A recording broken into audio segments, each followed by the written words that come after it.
तो hello everyone, तो आप सभी लोग आरआरबी अगर एनटीपीसी की तैयारी कर रहे हैं तो आप लोगों के पास कितना समय बचा हुआ है, आपको तैयारी में कितने समय के अंतराल पर आपको कितनी बेहतर तैयारी करनी है, इस वीडियो के माध्यम से बताऊंगा कि क्या आपका पेपर मई में होगा। बिल्कुल पक्का सबूत के साथ मैं आप लोगों को बात करूंगा। लेकिन पहले बात करता हूं कि आप जानते हो कि railway NTPC railway group D में भी फर्जीवाड़ा चल रहा था। आप ये न्यूज तो आप लोगों को पता ही होगी कि रेलवे में प्रोन्नति भर्ती परीक्षाओं पर लगाई रोक, सिलेक्शन पदों पर कर्मचारियों की प्रोन्नति, यानी कि आप जानते हो कि डिपार्टमेंटल भी एग्जाम चल रहे थे और उसमें कितना फर्जीवाड़ा चल रहा था, आपको यह बात पता होगी। मतलब अलग लेवल पे चरम सीमा पे फ्रॉड चल रहा है, मतलब आप उसकी कल्पना भी नहीं कर सकते हो। जैसे आप ये न्यूज देखोगे तो आपकी तो दहल मतलब दिल ही दहल जाएगा। आज ही की न्यूज है और देखिएगा बच्चे, यहां पर तो समझ लीजिए कि अगर हम बात करें कि एसएससी वो तो आपका फ्रॉड में पूरा जा चुका है, चाहे हम एमटीएस की बात करें, सीएचएसएल की बात करें या सीजीएल की बात करें, आपको पता ही होगा उस पर कई सारे टीचर्स प्रोटेस्ट कर भी रहे हैं, है ना। जैसे यहां पर देख सकते हैं कि रेलवे में फर्जी बहाली से प्राप्त करोड़ों रुपए को सफेद करने के मामले में रेल पुलिस को बड़ी सफलता हाथ लगी है ना। सोनपुर रेलवे पुलिस की टीम ने उत्तर प्रदेश से 2 को गिरफ्तार किया। इसमें गिरफ्तार शुभम कुमार गोरखपुर थाना के बिछिया जंगल के निवासी हैं। थाना भी बताओ, जंगल का नाम भी बताओ, बिछिया जंगल के हैं। दूसरा आरोपी पवन श्रीवास्तव कुशीनगर जिला के कप्तानगंज थाना सभात रहने वाले हैं। इन्होंने बोला है कि ये जो 2 लोग हैं, मतलब ऐसा नहीं कि अभी 2016 से, यानी कि 2016 से फ्रॉड चल रहा है। अब आप बताइए कि 2016 से 2024 तक कितने लोगों को इन्होंने सेलेक्ट कराया होगा। अगर उसकी छानबीन करी जाए तो कहीं ना कहीं ये बहुत बड़ा मैटर होने वाला है रेलवे के लिए भी, ठीक है। देखिए, मोतिहारी के दीपक को दिए थे 1.83 करोड़, मतलब यहां हजारों में बात नहीं चल रही है, अब सीधा करोड़ों में बात चल रही है। यहां पे बुकिंग एजेंट से पूछताछ, एक नेता है ना, कैसे हुआ खुलासा देखिएगा। तो यहां पे खुलासा भी हो चुका है।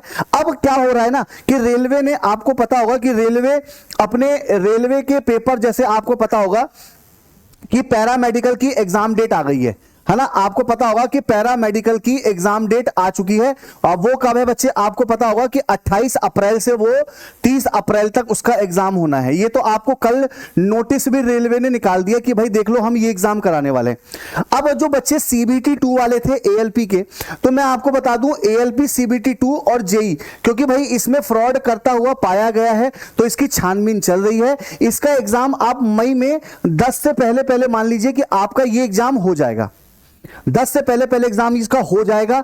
अब रही बात एनटीपीसी की, तो याद रखिएगा बच्चे, एनटीपीसी आपके पैरामेडिकल के साथ ही आया था, पैरामेडिकल के बच्चे साथ आया था और बड़ा पेपर है। तो याद रखिएगा इसमें आपका जो ग्रेजुएट और अंडर ग्रेजुएट, यानी कि 12th वाला और ग्रेजुएशन वाला, इसका जो एग्जाम है बच्चे, ये आपका 15 मई से स्टार्ट होने की प्रबल संभावना है और बच्चे ये जून तक कंप्लीट भी करा लिया जाएगा, 30 जून तक। याद रखिएगा 30 जून तक बच्चे इसको कंप्लीट भी करा लिया जाएगा, क्योंकि रेलवे जैसे ही ये मैटर पूरा पकड़ लेगी, जैसे ही रेलवे को पता चल जाएगा कि यहां पर फ्रॉड है, तो वो पूरा एग्जाम कराना कंडक्ट स्टार्ट कर देगी।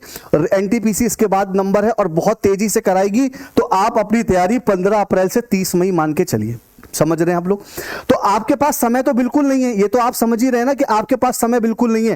तो आप लोगों के लिए फ्री क्लासेस भी चलती हैं, ध्यान रखिएगा बच्चे, आप लोगों के लिए फ्री क्लासेस कहां चलती हैं, इसी रेलवे टेक्स्ट बुक पर चलती हैं। जैसे बच्चे 6 बजे मैं आप लोगों को रीजनिंग पढ़ाता हूं, आप मेरी रीजनिंग एक बार पढ़ के देख लीजिएगा, आपको पेड कहीं पढ़ने की जरूरत नहीं पड़ेगी, ये मेरा वादा है।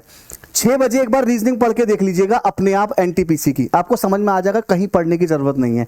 7 बजे आपको जीएस की क्लास मिलती है, 8 बजे आपको साइंस की क्लास देखने को मिलती है और 10 बजे इसी चैनल पर आपको 10 बजे मैथ्स देखने को मिलती है, यानी कि गोपिका मैम, ललित सर और गौरव सर और ये चंदन सर। तो ये सारी क्लासेस आप लोगों की फ्री होती हैं और ये मंडे टू बच्चे कब होती है, फ्राइडे होती है। तो आपके पास समय है, भरपूर मात्रा में आप पढ़िए, तैयारी को और शानदार बनाइए भाई। समय बहुत कम है, 2 महीने का समय है, पूरी तैयारी अपनी जान झोंक दीजिए। सिलेक्शन इस बार होना है रेलवे टेक्स्ट बुक की, अगर आप साथ हैं तो रेलवे टेक्स्ट बुक आपको निराश होने नहीं देगा, यानी कि 15 मई से एग्जाम होने की संभावना है प्रबल। तो तैयारी करिए जोरदार तरीके से रेलवे टेक्स्ट बुक के साथ, ठीक है। कोई और अपडेट आती है ना तो मैं आप लोगों के साथ मिलता हूं, वीडियो को शेयर लाइक जरूर करना भाई, ठीक है। मिलते हैं नेक्स्ट वीडियो में, तब तक के लिए थैंक यू।